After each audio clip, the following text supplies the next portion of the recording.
Nke a bụ things.You TV. Igbo ekene m unu, Igbo mma mmanụ. Igbo ekene m unu, Igbo mma mmanụ. Biko isiokwu anyị n'ụbọchị taa bụ gịnị? Ihe ọwụ unu ga-eme DNA test ugbu a ma ọ wụkwanụ. Ọ ya bụ isiokwu anyị. Ọkwana eche aka ghọrọ ihe sie. Biko n'ịga n'ihu maka oge adọzi now, no time. Ịga n'ihu n'ihe anyị nwere n'ụbọchị taa.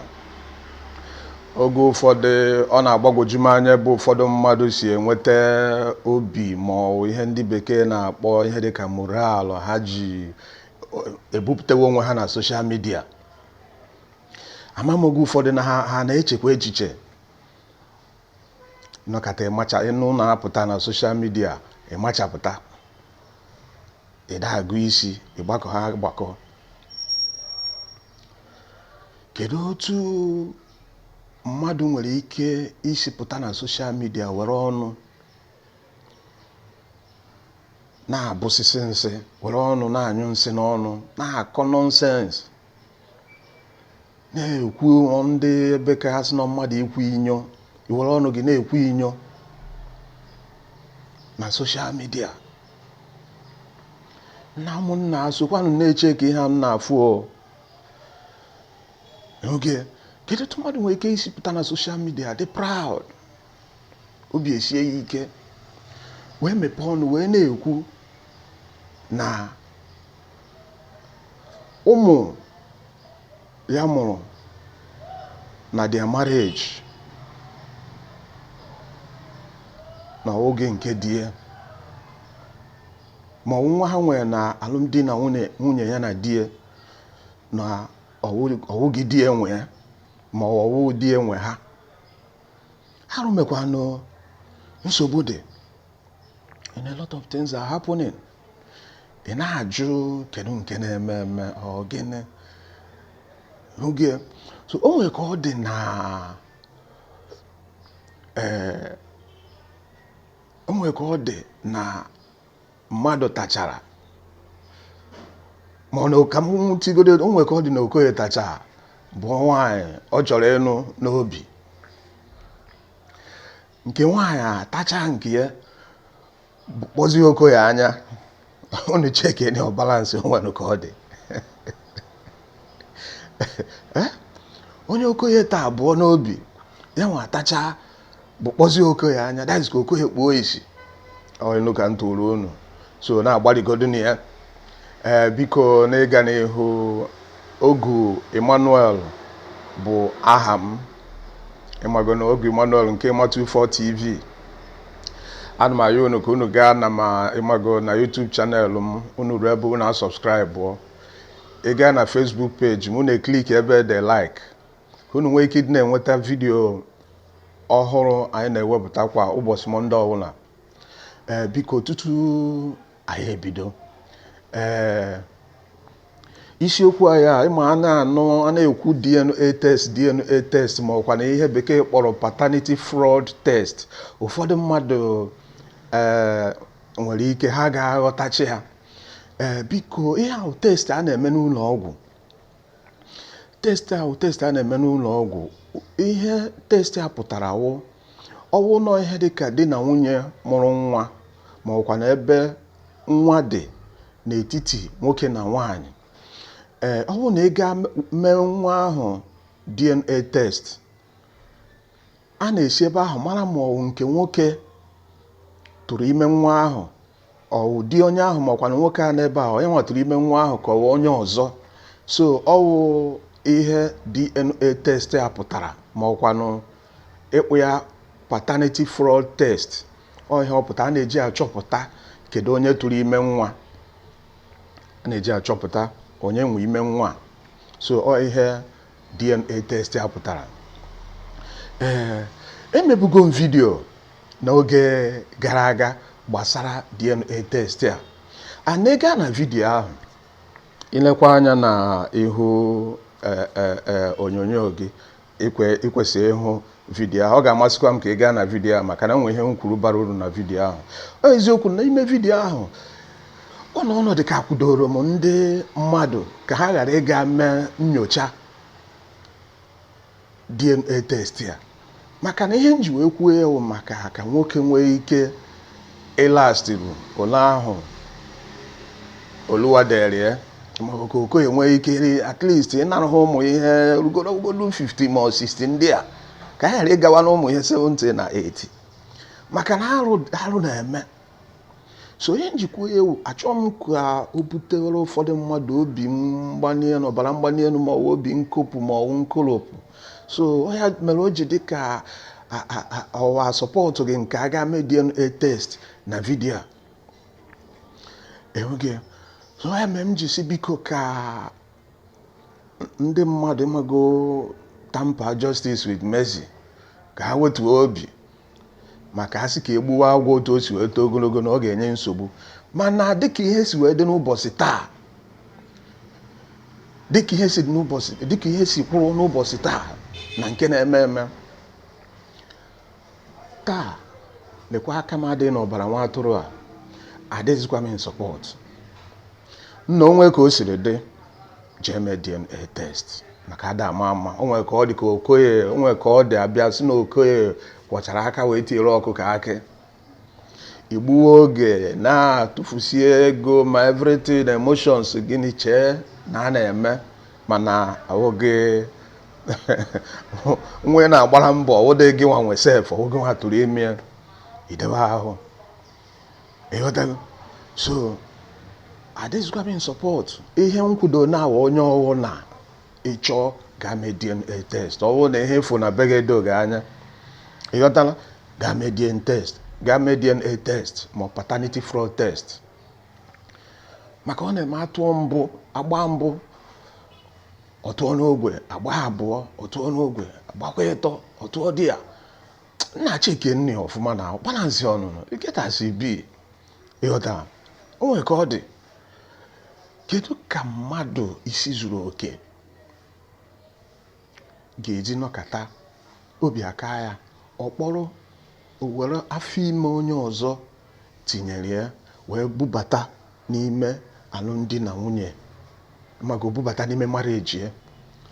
Ịma na ịchọ ịga anụ di, ikwere ka nwoke ọzọ metụ gị aka, ịmago to the extent na ikwere na one or two things dey involve until bụ chemical Okoye outside bubatara Okoye nke nọ n'ime ụlọ. Nna cheki nna mekwa ma ọ wụrụ go onye ọ na-eme na ya mekwa ma ọ bụrụ ya.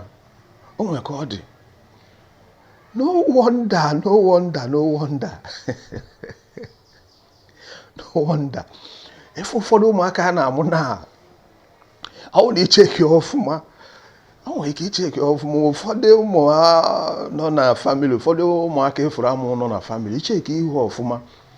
Ụfọdụ na-eyi ịmago MD madam n'ọfịs, that is ọfịs ya madam na-arụ ọrụ.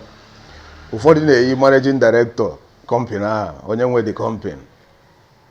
Ọgwụkwa na na-egbu mmadụ allegation, mana ịma na ụmụ ụdị director ya na-agba na ministry a ịghọtala. Ị na-awọnda kedụzi nke hụ na nwa gị jeje ihe MD ebe nwunye gị na-arụ ọrụ ọrụ question mark. So na-echekigoro efughị. So and ọ na-eme ụfọdụ ụmụaka achọ iyi ha wụrụ carbon copy, ọ bụ dị akọtụrụ side ha, ịmaga akọtụrụ anụ akọtụrụ ọkpụkpụ misie mba, ọ na-awụ direct efughị. So ụfọdụ ụmụaka nọ na our marriages, ụfọdụ na-abịakwa oge ụfọdụ ha jeje ihe landlord ịkụọ ya anya n'ihu esi mebi. O nwekwa ike wụ n'ọdụ ụtọ na ebi na ya dị ya mere nwa m ha ji wee yie nna onwe ya dị ya ibi onwe ka gbadịka onwe ka madansi wee mee ụmụ ihe crayfish waka ndị a ịghọtana. Onwe ka madansi wee were nke onye ọzọ tii na nke ya. So mere o ji dịka nwa gị iri landlord. and one funny thing ihe ofu ihe woman bịa na complain ọ na-agwa m na otu nwa ya nwoke si agbụ ya ụgwọ skuul ma ihe kere ha na skuul na ọ exactly etu landlord na-esi abịa agbụ ya ụgwọ ụlọ nchapado, that is ụdị nchapado ọkụ ọ na-achapado ya na nne the boy na oyi landlord na-abịazi ka ọ jụọ m ka ọ rapụta okoye that is nkụzi oru echi were ụmụ ihe eke 47 ndị a chụgharịwa m bụ ịchọ ihe m ga-ekwu wee super glue 5 liters wee n'ọnụ bonuo kwed m ekwu ya ọbụla si aja were okwu chọrọ ihe danya na mmiri ọwụ mmụọ efuge. So oge ụfọdụ ụmụaka ya na-amụta echeke ọfụma, ụfọdụ yi driver na-anya madam moto, ụfọdụ onwe ike wụrụ ndị ha na ịmagoko ya na-arụkọ ọrụ. Ka m pịakwa gị anọda nọmba, enwe ike ngwa gị na ụfọdụ ụmụaka iche n'oge nwanwe cheke ọfụma, ụfọdụ iri ụmụ bọyị gị ọnwa bọyị gị iche n'ọdụ uto na gịnị ya na-abụbi ma ọ gịnị asị ọ dị gaa arụ dị ọrụ. Ịmago ụmụ ihe feroje China, feroje Hong Kong, feroje US and so on and so forth. Ịmago enwe ike oge ụfọdụ ebe madam agụrụ 1 or 2 things a na-agụ ya ịghọtago obizi aka like this bite anyhow ịghọtago ewere round ya up so ọgwụkwa na ya ahụghị fake o, nna agwa gị nke na-eme eme. So o nweziri ike before nwa boy ya anọcha esetụọ ya ọ pụọ, ọ bụrụ na ọkụgo mkpụrụ dị aṅa na ministry gị, ọ bụrụ na ọkụgo mkpụrụ dị aṅa so ịpụtazie fụọ mọzụ mago dewa ụmụ m dị 5 pieces, ụmụ m dị 6 pieces ịma na nke ilodu dị also only 2 ndị ọzọ wụ kọmpe nke unu zụrụ ya. So hapụ ihe efumọzụ ndị a jekwa jeje cheki onwe gị ọfụma ma nke na-eme eme kpọrọ ụmụaka je tụọ plọm onwe ka ọ dị okoye tacha afụ ọwụrụ akụkọ ịhụ gị. So a na-agwa gị na the number ịmago statistics ihe na-eme kịta ịmakwa na onwe statistics m fụrụ anya mmiri eju m anya nakatakwuzi ebido onye wekwu onye onwe m enyowe si nna kedu nke na-eme eme. A na-ekwu na ịmago 75% of ịmago firstborn children n'ime last 20-30 years gbagotewe, a sị na 75% of them amụrụ na marriages na trace go many of them ọ bụrụ na ebu afọ ime ụmụaka ahụ bata into new relationship, bata into marriage n'ebe ka ewu ifu ebe okoye n'ebe na-akpọ ka zomo kedu ma agbafuru n'ụwa mpụta biko kedu gịnị na 75% of ụmụaka amụtara from 25 years gbagotewe na esi na afọ ime ha si n'iro wee bubata ya na many adịmekwa na ụmụaka niile amụrụ asị na o buru ibu 75%. Oge ụfọdụ nke nwaanyị na-ama, oge ụfọdụ nke nwaanyị ada ama, ọ bụrụ otu o si dị wee tie oke maka mgbe m nụrụ ihe a sị oke nke na-eme eme ya bụ ya reason na-eme most ladies na-eme ha chọọ na be di ha ma ha chọọ ịba into imago matrimonial homes ma ọ gịnị na ihe ha na-eme na ha na-akpọ ọya nwoke imago last ọya nwoke ma ọkwa onye nke ya na ha dị serious ma ọkwa na all of them ọkpọ ha mee invite ịghọtago. So onye ọbụla makwa nke ọ ga-eri, onye ọbụla makwa otu ọ ga-esi wee mee bịa mee last one imago ka ihe a wee bụrụ the last tango in Paris bịakwa ịma nke ị ga-eri bịakwa rie because achọrọ m iburu ngwa ahịa jee supply ya onye kwụrụ ụgwọ ya na imago na hostel na container. So na-asị bịa enwekwa possibility maka na ụmụ agbọghọbịa na-eme ya ọkpọ ya nwoke ochie si ya bịakwa ịma nke ị ga-eme bịakwa mee na achọkwa m ije ebujere Okoye ngwa ahịa nje supply ya Okoye maka ọ live ọgwụkwa achọkwa m banye ebe a ka anyị kọwa akụkọ si bịa na enwekwa possibility enwere ike last one ahụ efuru ya na enye nwoke a mee ka e were bịa fabatara Okoye n'ime ụlọ because onye nwoke nọ n'nwaanyị ọfụrụ ịmagonu ị ga-enene ya nnu ịghọtago ị ga-emetụ ma nnu ọ dị ya after unu gbachara akwụkwọ uru di na nwunye so ịmagonu mgbe ọwụ na Okoye jeje ne nnu ahụ ma ọ test ya datin automatically agụbago oge but amahụ na onye ọzọ ebugo ụzọ plant ya datin a plant go mmadụ ahụ before Okoye abịa try luck si okay na enwekwa possibility na o nwere ike iwe eziokwu o nwere ike iso n'ihe na-aka ọsụ number of mmadụ ịzụ nwa onye ọzọ si so oge ụfọdụ kwa ụmụ nwoke na-eso eme ya because a na-akpọ dịka ọsọ ụmụ nwaanyị aka ụmụ nwoke dịkwa na ya aka ụmụ nwoke dị ya enwe example kedu otu aka nwoke siri so dị na ya oge ụfọdụ ụmụ nwoke na-eje ebubata wahala mee invite ebe ịchọ nwaanyị chapụrụ achapụ ịchọrọ achara ugo ịchọ onye dị presentable ịmaga ịchọ psychedelic babe ịchọ bebi ọkụ ịchọrọ ogbu ngwa ngwa ịma na anya ahụ ị na-achọ ogbu ngwa ngwa na bebi ọkụ na achara ugo ma gịnị onye ahụ ọ dịgokwara ịdị isettle down na bedi ịma ma oringo ọ gbachaghị ya o nwere ike osibeghị outside pụta duto n'inega anya fụ na onye a ga-efit ihu moto gị ma ọ bụ ihu jipu gị ma gịnị so dị afọ si kọpụrụ ọrụ gị ya si mebe ga akwụkwọ ya ijejeje burie ịma ma onye a na-ekwu okwu ọ dịgokwa redi ịza madam mana ọwọsọ ịza madam ịma na ọ dịgokwa redi ime ihe madam na-eme eje maburie and otu ihe maburie ka ịmabụ problem ya na ya na-abụso bikos na ọ bụrụ nwaanyị na-eje na nwoke too much burukwu ya bubata ya na be gị so oge ụfọdụ ụmụ nwoke na-eso eme ya so instead ịbịa gaa ịchọ ịnụ nwaanyị icheki onye chọrọ ịnụ di maka ụmụ nwaanyị niile chọrọ ịnụ di ụmụ nwaanyị niile chọrọ ịnụ di ọ bụrụ ijejeje kpọbata oru echi ebido kọwa akụkọ osi outside wetara gị afọ ime webata ya n'ime ụlọ idewe ahụ n'ụdị na ha agbalị so ya mere njisi kedu ihe mere n'ebe ọ bụ na ihe esigo otu ha dị maka na the number dị too alarming the statistics dị too intimidating ama otu nsi edewe ọ na-ekwu ekwu ọ na-ewe n'iwe oge ụfọdụ oyibo apụọ n'ọnụ iwe ọgwọkwa na iwe nke m wụ agbasa m kwesịrị ịghọta m na-ekwu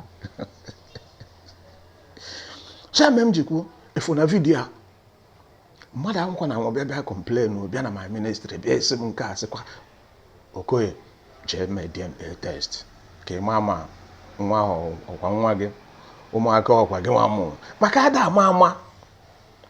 ada ama ụdị alụ na-eme kịta dị egwu ụdị ihe ọ ga-eme na-anụ ihe dịka cotton wool esi na ntị na-adasịsị gị na ntị maka na ụdị ihe ịnụbeghị before so onye ọ na-eje mee this DNA test this paternity fraud test maka ada ama cheki ama ihe na-edewe ahụ nọ nke gị ma ọkwa nke gị kedu ka nwa agbọghọbịa onye Igbo a young Igbo lady ga-esi pụta ịmaga ọ dị proud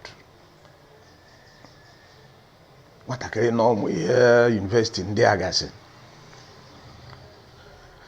narụ 4, 3, 4, 5 engagement rings from 4 different ụmụ nwoke iche ịnọ ịtọ ịnọ ise nakọtasị aha engagement rings dewe ụbọchị mụnwa bụ Okoye nwere ike isi ka nje visit enu maga ụmụ ya fiancé m na school o wepụta bọọsụ ebe ọ chisara ngwaọrụ anyị o weta nke m ọ gbara ya n'aka that day maka ọ mana nna abịa ọ gbara engagement ring nke m nyere ya mbịa that day mago mmepe no buutu ji aka gbuo onwe m ọntụ ibupụtasị no provisions na ihe niile m butere onye m chọrọ ịlụ nọ na skuul obi aka ya ọ na-ama ihe niile a nwerekwa ụmụ ihe rapa ndị a tụkwasị ya n'elu flash ama ofu ụmụ ihe nsusu hia ma ọ gịnị ma arụmafịa n'ahịa enwe light brain nsikwa otu a zuzuru baa na moto lawa oru echi John bịawa ụmanya aka were nke engagement ring John nyere ya gbanye n'aka o host o John abịa ma offload nwanne echi James abịa buru nke ya bịa ọ gbara engagement ring James a na-eme nna chegi in fact ezigbote iwe ego m o nkwa ka ihe adịghị mgbe nwa agbọghọbịa ji nakọta 4-5 engagement rings from ụmụ nwoke dị iche iche wee gbaa n'aka and ụfọdụ ha na-emekwa abịa eje ịmago ngwa dudo ihe ha wetara nụnụ oge ụfọdụ asị ka ngwa ahịa m chọrọ ịzụ ka njejeje mepetu paketi ya mmanya aka obere pụtakwa otu a na-amanye ka dịga esi akọlet na-edebe oge ụfọdụ a na-atụrụ otu kemikal bikos ọ ga-emenụ gị ka ife iluo n'oge nwanwe ịma na ihe a bụ ihe anyị na ọhịa ahụhụ nke gị ọ nakọta 4 engagement rings so ihe o ji nakọta engagement ring nọ n'ise ahụ n'ime unu mmadụ nọ n'ise onwe onye ka dị siriọs bụ ụzọ bịa sisi merie risiti ngwa ahịa onwe onye bụ ụzọ bịa sisi kọpụrọrọ ngwa ahịa fast ịmago na ntị bịa mee ihe n'isi nke nwaanyị gbaa akwụkwọ mee ha ọchịrị the other 4 rings engagement rings to ya throwing ịpụtazie a na-agwa gị iji ese Jane asị gị Jane kwa ha Jane agba nkwụ ya last week gị na ifu otu chisi anọrụ na 12 o'clock jinarị okoye ifu na chi na-anọ n'etiti ihe na-abụ jikpo mmadụ maka na mmadụ enwe such arrangement n'ịbịa visit fiancé gị a na-agwa gị na agbara nkwụ ya last week dịka otu ihe si dị sef ọ dị ka ha wee dị na weekend nke a gara aga na arụ na-eme ọkwụ ụmụ ihe a m lecha anya ntọnụzi obi sin short maka mgbe mbụ ekwetebu m na a ga-eme DNA test ka nwoke nwee ike last mana ọ ka gị mma ka ibido n'otu mara nke na-eme eme ọ ka gị mma ka isi n'otu mara nke na-eme eme efu gị emezie nke nwaanyị eburu afọ ime onye ọzọ bubata gị n'ime ụlọ ọzọ dịkwa ka ibi ewu onye bekee na-akpọ desperation nke a oge ụfọdụ ndị nne na nna anyị na-eso akọsụ nke a na ụfọdụ anyị kedu ihe desperation a ọ na-akwa gị otu ahụ na-enu gị ịchọrọ dị ka ọ bụrụ otu isi chọọ ya ka ọ ga-esi adị mma gị bịa ọ gwa gị sị gị na ya chọkwa ijeje mmadụ ị ga-akpọbatara ya nwoke ibie n'ụlọ a na before je eme ihe n'isi nwa na nwa ga-eprove na ọ bụ nwaanyị kedu nke wụzi na ọ ga-eprove na ọ bụ nwaanyị that means mma gị chọọ ka o bu ụzọ jeje ka o bu ụzọ dị ime before ga-eme ihe n'isi ya ma ọkwa na mpa gị chọọ ka o bu ụzọ dị ime ma ọ gị nwa chọọ ka o bu ụzọ dị ime before eme ihe n'isi ya o nwekwa Chineke ewu you are not God na ọ dịkwa ime before ime ihe n'isi akwụkwọ guarantee na nwa na a ga-amụ ya amụ na ọ dị ime before ime ihe n'isi akwụkwọ guarantee na amụọ nwa na nwa ga-aba uru ma ọ na nwa agaghị problem dịrị nne na nna ya ma ọ bụ the society so o nwezi otu esi chaa the young lady ọkụ na ọ ga-adịrịrị ime before eme ihe n'isi ya so ebe gị nwa dị desperate ya nwa adịkwa o nwere ike ọ pụtazie ịmago o wee laps ya tụsa ya ebe o gburu ezigbote ibu ọ chọọ okpu oko ya da-achọ ha achọ ha juru eju ịghọtago abịa tụọrọ ya ụtụ ha ncha niile at least ofu ga-aba ofu aba esi outside bubatara unu afọ ime maka ị chọrọ onye dị ime before nwa ga-aga mee ihe n'isi enwere ike icheki ya ọfụma ọgwụ na ime ahụ nwa ahụ dị before abịa mee ihe n'isi ọgwụ nwa gị tụrụ ime ahụ ọgwụ nwa gị loduru ya obi aka gị ị na-eme insist na a ga-ebu ụzọ loduo ya chekikwa ọfụma ọhụrụ nwa nke gị obi ọ ga-adị gị mma ihe mata ife ọ na-ajụ ịma na ministry anyị na-agba direct ọ ga-aka gị obi ị ga-alaiki ya ka ebu ụzọ bịa nne nwa gị nnu mago atụọ ya plọm before mezie buru afọ ime onye ọzọ bubata gị. So onye na-eme nnakwa echeki tutu ịchọpụta ihe na-emenụ eburu nke onye ọzọ fabata gị ya, iwere ya tụkwasị n'elu nke gị, ị na-agụ ya ha ụmụ ndị ịnọ, ọ dị ise, ọ dị isii, na jekweje teke stọk ma nke na-eme eme ma ọ na-asị nkwuo ifuge ọ ya mee bịa na people bịa buruzie ihe DNA test ya ma ọ dị paternity fraud test abịa buru ya n'isi due to ụdị ihe na-emenụ n'obodo anyị nọ n'ime kịta. So ịwọchi ya ihe na-ewu n'ahụ people na ha ekwu, ndị mmadụ na ha ekwu okwu na ha ga-emezi this DNA test, this paternity fraud test ka mee ka ọ dị compulsory mgbe na mgbe ọhụụ na nwaanyị je na maternity ma n'ụlọ ọgwụ jeje mụọ nwa, ozugbo ọ mụrụ nwa ahụ si mee DNA test, si mee DNA test ka amarụ nke na-eme eme ka ama onye nwe nwa, maka adị ama nkwụcha bụrụ ụjọ. Ọ bụrụ na ịnụ na ọ dị nọ ma ọ bụrụ na ịnụ na ọ dị nọ ma ise ewere wụba na akpa ụdị atụ ego agụ nna kịta ha na-agụzikwa agụ bifo na ụbịa n'ime akpa ma sị nkwuo shọt sị gụwazie ya agụwa. Ọ ya mere nji wee mee insist, ekwebu m bifo, ọ ya mere nji mee insist na ụmụaka a ga-echeki maka ihe a na-eme adịrị izi.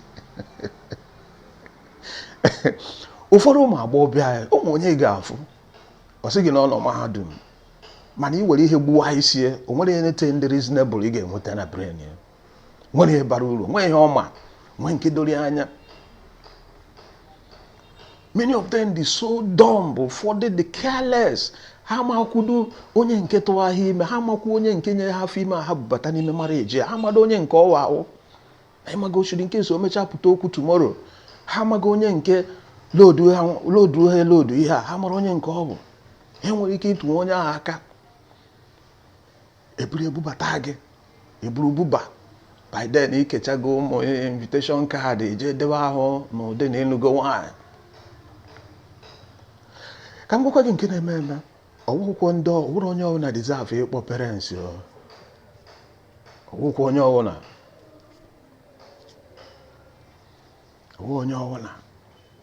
mgbe obi ga-aka gị izo ihe dị etu a wuri bata na alụmdi na nwunye.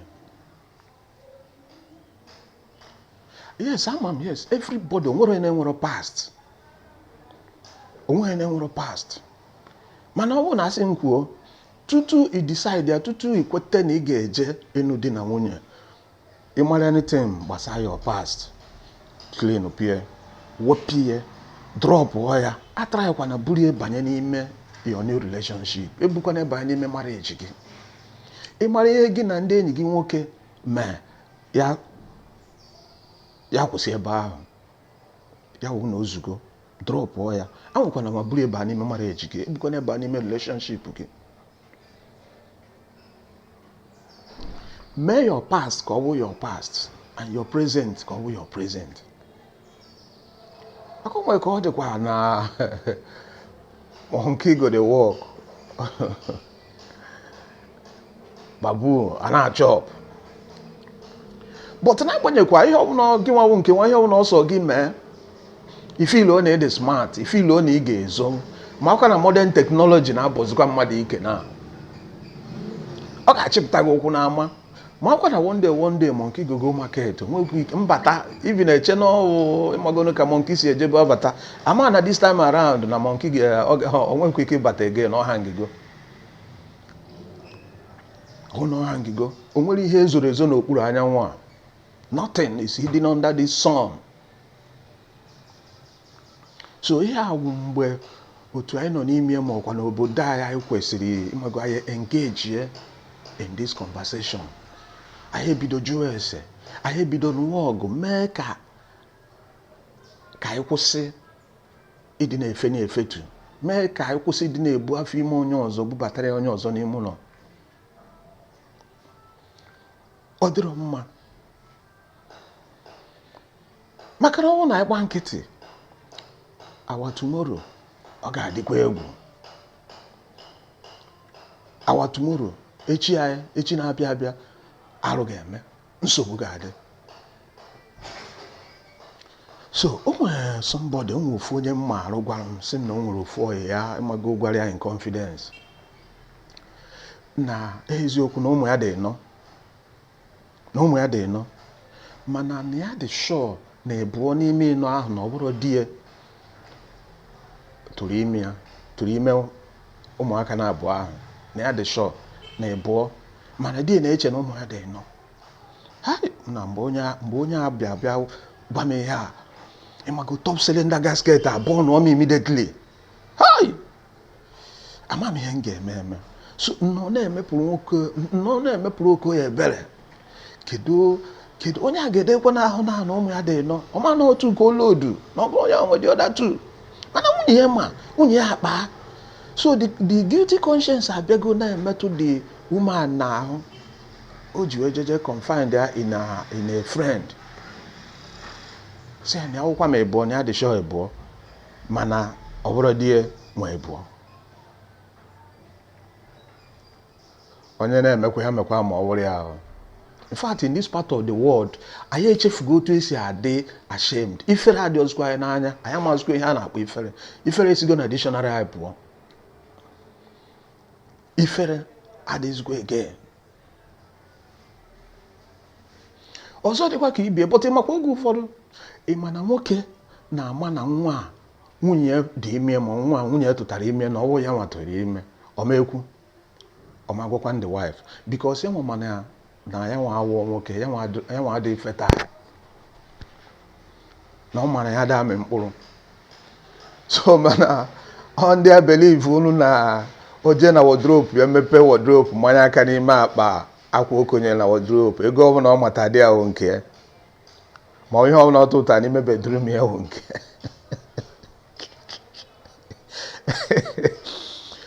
nke nwaanyị mana nwa obu nọ n'iro ka o si jeje tụtụ ime ya, ọwụ di ya tụrụ ya ime. Nke nwoke ma na ọwụ ya nwa loduru ya wụrụ tu arọba na confuse onwe ha n'ime relationship na marriage. So nke nwoke dịkwa ka ịmago na ogbenye sinye ofe n'ọkụ onweghị ego o ji ego anụ pio moto akụgbu ewu n'ihu gate ya. So ebe ọ na nwunye ejigo asali jeje bute afọ ime, o dewe n'ahụ o buru ya bubata. So ya ahụ na moto kụgburu ewu n'ihu gate ya, o chezie buru dị ewu ọghọrịa opportunity. Ifuge mana one funny thing na every 2 years ebie child dedication invitation cards kesara ndị mmadụ, akpọ ndị mmadụ abịa so rie ṅụọ, akpọ nwatakịrị a jee na chọọchị confuse onwe ha, ịghọtago, confuse pastor, confuse ndị ha nwere ike confuse mana ọgbọ mmụọ okoye bụrụ ịmata ufe ọkụ unu ga-abịa confuse unu confuse unu agha confuse oluwa ma nke na-eme eme. Even our celebrities, mago ndị ba ndị Igbo, ana m ekwu ndị Hausa na Yoruba, m na-agwa gị ndị Igbo, our celebrities anyị nwere ọ na-emekwa eme na be ha. They are not left out. Ha sosi. Okay, n'ezi anya Kesi, a very popular Igbo TV presenter. Ije na YouTube o juru everywhere. A na-ekwu okwu Facebook ma Instagram. Onye a bụ a very big influencer na Facebook, na YouTube, na Instagram. So ọ na na-ekwu ka nkatọ ya, but achọrọ nke unu wee ghọta na ihe ahụ dị ebe ni dịkwa ebe a. Na ọ na-eme na be anyị. So kedu onye na-ekwu maka ihe a? Oh, this our brother a na-akpọ Nedu Wazobia. Nedu na-arụ ọrụ nke na-arụ na Wazobia TV na FM. A very popular person, onwe onye amaghị ya. Nke na-eme comedy na-aza Alhaji Musa ma ọkwa na Officer Jato. Ị na-eje na YouTube na Facebook, ị ga-ama onye na-ekwu, ịmago na-akwado ka ndị ọkpụ isi ala. Ịghọtago? Adịm ekwu ijikọ ya ọnụ because ihe nji ekwu ihe anụ awụ na ọkwa ha nwa jeje buru problem dịrị ha n'ụlọ bupute na social media. So onye ọwụ na ifere kwere o buru abụbụ eji afụnye ọkụ buru ya pụtaba ahịa, ọzọ mmụọ ga-abịa ịga ego ka ọ ga-eme ifere mbanụ. So ebe akpụpụtara na social media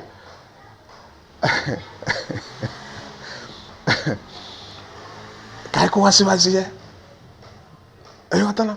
So ajije buru mata dịrị ha n'ụlọ bupụta na soshal midia ya na nwunye ka ọfọma nwunye, o wee bụrụ kedu nke na-eme eme, o wee wụ na nwunye je na first issue ha mụ nwoke, o bu afọ ime wee bubata n'ime marriage ahụ. Ese ọ bụ na ị na-eje na soshal midia ha na-ekwu awụghị asị, ọ bụghị ihe ọ ga-emepụta na-achọ achọ. Ịda atụkwa gaa na YouTube, gaa na Facebook, gaa taịpụọ ka ịfụ ihe a m na-ekwu. Ọ bụkwa na nnọkọta pụta bupụta nwoke ibe m na-adọsasị ya, mba, ana m agwa gị nke na-eme ma ndị nji ekwu ihe a because of na ha buputere onwe ya na soshal midia. Ha buputere onwe ya na soshal midia. Efu gị. So ọ ya mere m ji wee were ya wee na-enye example. Ọ bụ na nwunye esi n'iro jeje buru afọ ime bubata, o nwere ike onwegono ka the guy si n'anya fụ ka ịmago kere fish waka, onwe ka nwunye esi azụ steepụ dị anya jeje tụọ ụmụaka plọm. Ọ bụrụ na ụmụ ịtọ ya nwa chen ya nwere first issue ya nwoke and nwaanyị na-abụ ejeje mee ha DNA test, ọ bụrụ na nke nwoke ahụ first issue ya ya nwa tụrụ ime ya, ụmụ nwaanyị na-abụ fọ n'ọnụ ya ndị nke ọ tụrụ ime ya. So ya m na-agwa gị na asat na-ekwu ihe onye ọ na-ejego na shade ime onwe vidio mme gbasara ịgba alụkwaghị m ndị Igbo na-agba onwe ha maka the rate dị too high. So kedu ka Nedu Wazobia si wee maa nke na-eme eme? O jeje mee DNA test ebe a ka o si wee chọpụta ha onye a na-edebebu ahụ na first issue ya nwoke na ya amaghị na ọ dị ya nwa lodu, ọ bụ ya nwa. Efu gị. So mana oge ụfọdụ kwa ọwụkwa sọsọ ụmụ nwaanyị the victims here, ọwụkwa sọsọ ụmụ nwaanyị cause the problem. Ọkwa nwoke, ụmụ nwoke ụkwụ ha na-ada n'ofu ebe, ụmụ nwoke laps ihe dị ha na ngada ada n'ofu ebe. Ọkwa bifee nụ na nwaanyị tụrụ ime, ọkwa nwoke tụwara ime, o jeje gotie n'ime ahịa na-agbanyeghị na onwezikwa ihe na-ada ere kịta, mana ọfịa ahụ efu nwaanyị dị ime na-awụ nwoke loduru ya. Ọkwa ụmụ nwoke na-atụwacha ndị a ime, ọkwa ụmụ nwoke ka a na-ebubatara ya. Ọ ya mere divorce rate ji eme increase every day. Ị ma na enwere ụfọdụ ụmụ nwoke, ka m pịa unu nọmba onye ọ na-achọ ezigbote ihe ụcha ntị. Ọ na enwe cotton wool ma ọ bụ ịmaghị ihe eji agba ntị chọrọ atụ wụ ya na ntị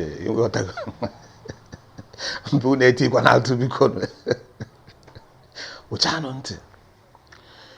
Enwere ụfọdụ ụmụ nwoke ụzọ mmụọ ịtọ je rụọ fọdụ kimbili n'ime ha,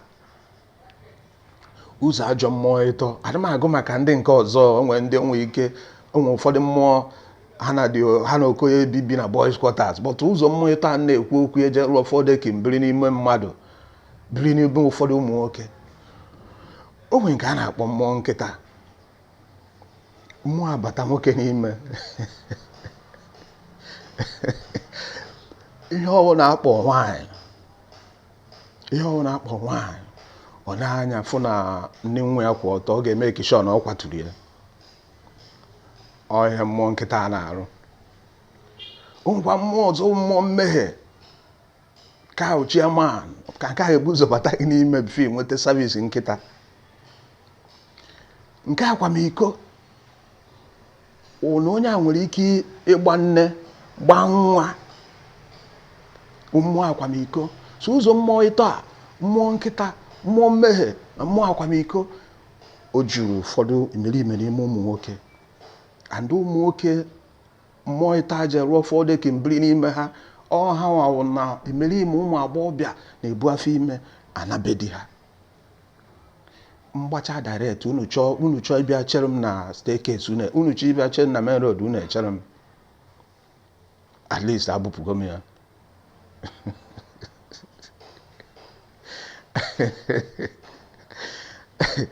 Enwere ụfọdụ ụmụ nwoke na-ada eji anya afụ ihe ọwụna kpụrụ ara kpọpụrụ ntị kee isi. O nwere ụfọdụ ụmụ nwoke ihe ọwụna kpụrụ ara kpọpụrụ ntị kee isi na-erubere isi. ha na-eji anya afụ ya ọ chịghị mma ma ọmụtago saiz ya ma ọ mụtabeghị ịghọtago so nwaanyị ama enweghị ike iji aka wee nye onwe ya ime ọkwa nwoke ụfọdụ ụmụ bọyị unu uche bi na nke ọgụ gị na di gị bi na be unu ụfọdụ ụmụ bọyị bi na be unu bụ the original ọ bụ na ọga tụrụ ime ha ọga mụtara ha from somewhere ewezie ide akpọta ya bịa nọ di ya ka ga-asị na ọ na-agba bọyị emechazie ọ ga-esetụrụ ya ọfụma were idea nye nke rurie o je bido live nke ya but ọ ga mana ihe a bụ nwa ya biological son ya ọma so arụ na-eme ka ị ga-akwa iche ma ọsọsọ ụmụ nwaanyị mago na-amafe ụkwụ na ofe fensị mba oge ụfọdụ aka okoye adịghị ọja okoye na-adịkwa committed sometimes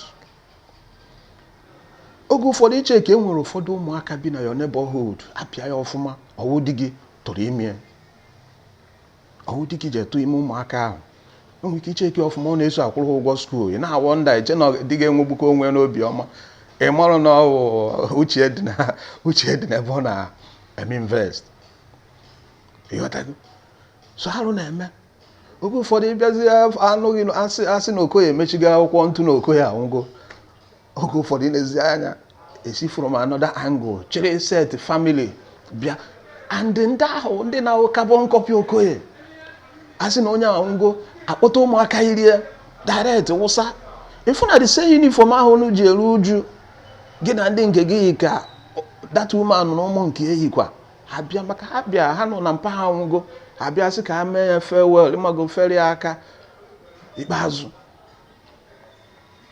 ọ ya mere ihe ndị a niile na ndị ọzọ enwe ike nkwụ ihe a chi ga-eji chi ga-abọ iwe ji wee bịa m nsi shot ọkwefu DNA test a onye ọbụla ga-aga ya ma sị nkwuo o kwesịrị ka ọrụ by force by fire by force because onye ọbụla kwesịrị ịma kedu nke na-eme eme arụ na-eme na by now this DNA test this fraud this paternity fraud test o kwesịrị amụọ nwa si jee chekie ya ka mmadụ sie mgbe amarụ nke na-eme eme ka ị mara onye na-azụ ka ị maa na nwa ị na-azụ bụ nke gị chọkwa na ịzụ nke onye ọzọ ị maa na nke onye ọzọ ka ị na-azụ maka na the number of victims na families dey involved that is if ọ na-eme increase per second billions put ya go families apart omego ụfọdụ families udo adị ọkwa na-agbanye na ụfọdụ nọ n'ịmago na-cover the scandal maybe due to position ha nọ ma ọ gịnị mana ịzụkwa ya ka ị ga-ezie mana ihe zoro ezo n'okpuru anyanwụ ha anọkatakwa ofu ga-eliki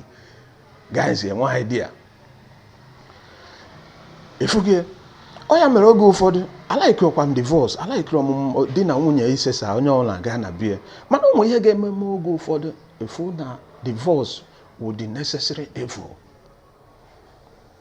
kama nwaanyị ga-anọ na bedie na-agba n'iro kama nwaanyị ga-anọ na bedie na-agba akwụna ọ ka mma na o divorce jee fesi onye ahụ nọ n'iro ke ya mkpa gị nwe na onwe gị nwoke ihe ọchị ọzọ ị na-efe ma ọ na-asị nkwuo divorce adịghị mma mana o nwere mgbe oge ma o ruo ọ bụrụ necessary evil be dị wepụ ụkwụ n'ama ma ọ na-asị nkwuo efughị so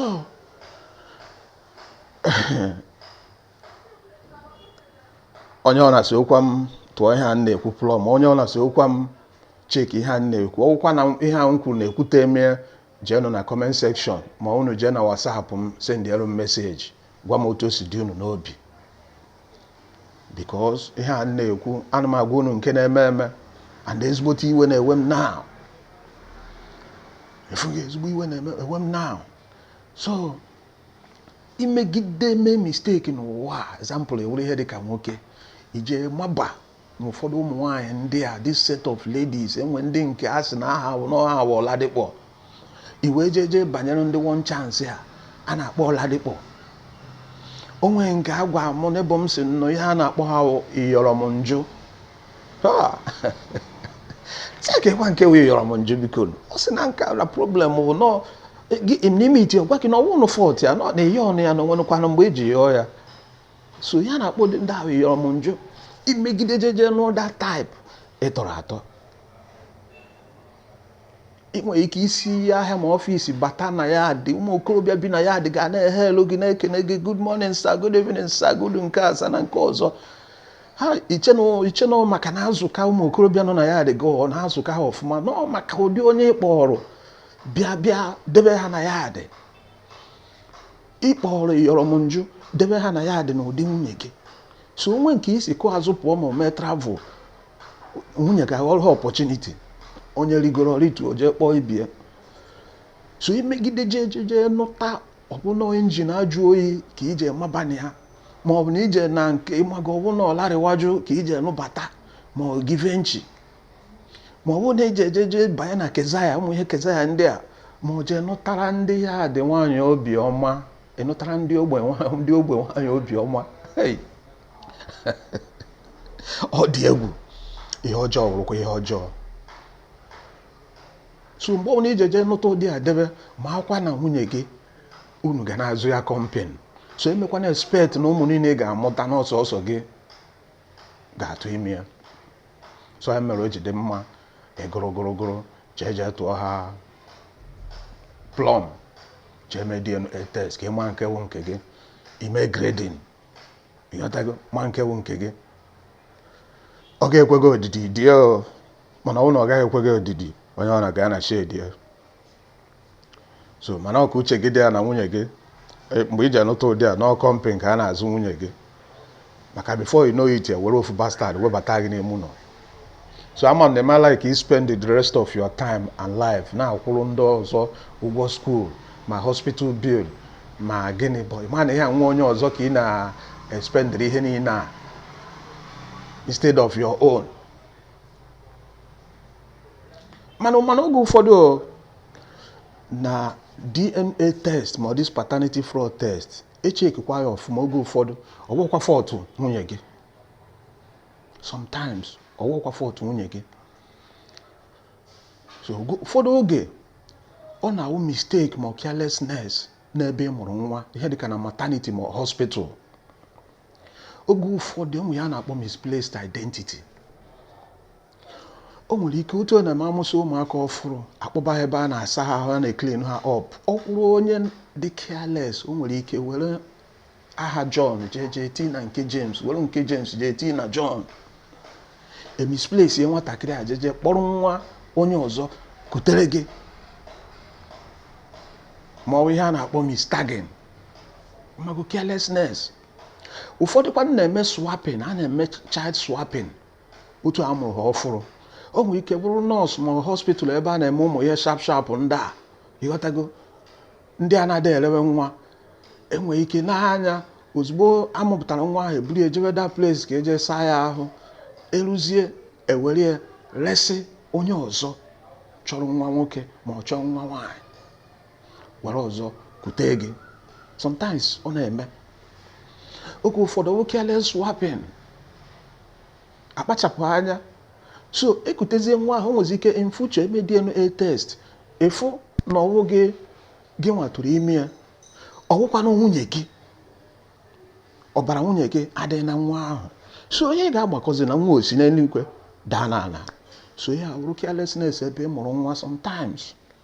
so ọ wụchaghị na mgbe ọ na DNA test felu nọ were egbe chụgharịa nwunye gị, mba, ọ ka mma na ọ bụ na-echeki side a, ọ balance si chekikwa side a ka ama nke na-eme eme. because onwego ụfọdụ ụmụ anyị victims of this thing na-ekwu okwu ya na eziokwu ọwụ di ha tụrụ ime nwa ahụ, mana icheki ọfụma ọwụ na ọbara ha dị na nwa ahụ. so ọwụ carelessness emerụ mgbe a mụrụ nwa ahụ, ebe a na-edress up, ebe a na-eclean ha up, especially na ụmụ this big clinic ma hospital. so a na-amụ ụmụ buru ibu everyday, a na-achịsta ha na-edebe.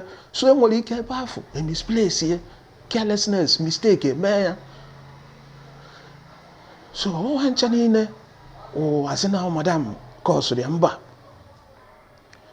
efughị. so na finally nke ikpeazụ, oge ụfọdụ ụmụ otu esi na ụfọdụ ụmụaka anya adị very funny. so biko ha na-ekwukwa ọ ya final warning, mmadụ ataraghịkwa na bịa na-ajụ ịmatụ ifo nna kedu ihe m ga-eme mgbe ị notisi na nwa gị na o yiri MD ebe nwunye gị na-arụ ọrụ, abịakwa na ajụtụ ugwe matụ ife onye ọ ga-eme, mmadụ atraịkwa na atraị, ma ọ wee fụ na nwa gị oyiri landlord gị, na nwa gị landlord gị, and otu landlord gị si agbago ụgwọ na otu aka nwa gị si agbago ụgwọ skuul na ụgwọ ihe ekere ha na skuul, the same format, the same style, otu landlord gị si ekwu okwu, otu aka nwa si ekwu okwu, atraịkwana bịa sị ka ị jụọ m ihe ị ga-eme, mmadụ ahụkwana ya nwa. Ile anya fụ na nwa gị na oyi draiva gị, oyi draiva nwunye gị, oyi getman unu, ma ọ onye na-emere unu dry cleaner na-abịawa during business hour, na oyiri ya abịakwa na ajụ ịmatụ ifo ihe ị ga-eme maka ndụ go. Atraịkwana ya atraị, ịlaike ya iji eme DNA test ka ị mara nke na-eme eme maka ada ama ama. Wọkwa ruo echi unu asị na ịmatụ ife ọsị, onwekwa ihe nsị. Aka m dị ọcha, aka m adịọkwa n'ọbara nwa atụrụ a. Biko ka ọ jụgodo oyi, biko unu chetakwa ije subscribe na ma YouTube channel Imatufo TV. Jeenu ma page m na Facebook, unu ruo ebe unu eklikie like, ebe ese mgbịrịgba unu apịa mgbịrịgba aka, unu nwee ike ịdị na-enweta videos ọfụrụ m, maka every Monday ana m enwe videos ọfụrụ m. Igbo ekene m unu, Igbo mma mmanụ, Igbo bye bye.